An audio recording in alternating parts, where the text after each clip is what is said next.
I said I wasn't going to do shorts anymore, but with content creation and editing videos, it's going to take me a while to pump out stuff, and I'm tired of my algorithm going dead, so I'm going to have to rely off of these for right now until I pump my first videos out. All right, you guys saw the title of the video. TikTokers. They have a tendency to lie, they have a tendency to be deceitful, and I am not one of them, because my content was on the basis of telling the truth and being honest with my following, and never in my entire life have I ever lied to people or deceived people or even went out of my way to make lies about someone else. However, I was surrounded around people who did lie and I did associate with them, which is why I am not friends with them anymore, and I had to do a massive reset because I was tired of the fucking lying. So let's just go ahead and talk about TikTok culture and why I will never respect someone who simply says, oh yeah, I'm a TikTok content creator. And it's because a majority of times they get themselves into very taboo subjects, lying, and an entire web of dysfunction.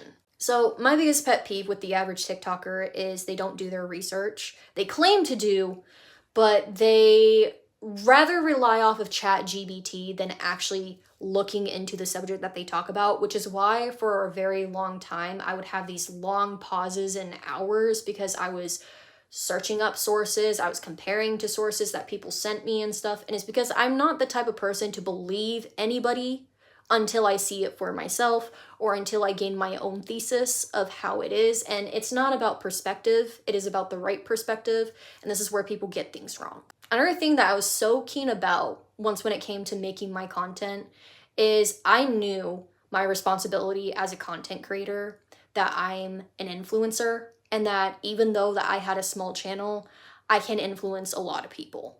It doesn't matter if they like my video. It doesn't matter if they shared my video. What matters is if they watched it. And this is the issue that I've had. When there were videos in regards to me, of course I would blow a cap off, but I would make sure to advise people to not go after content creators, because why? I was on this one key factor. I made it very clear to the people who followed me that I wasn't about the witch hunting, and that being a content creator who did face a lot of doxing, a lot of death threats, a lot of people trying to find where I lived. I wish I had a screenshot on this, but on my mama's grave, when I called out one content creator on TikTok, one of their fans sent me something that was very degrading and nasty as shit. Not only racist, but sexist. And having to do with shoving barbed wire up a particular part where I can give birth. So facing that and then having to face the fact that there were people lying to me and my ring, I had to restart everything.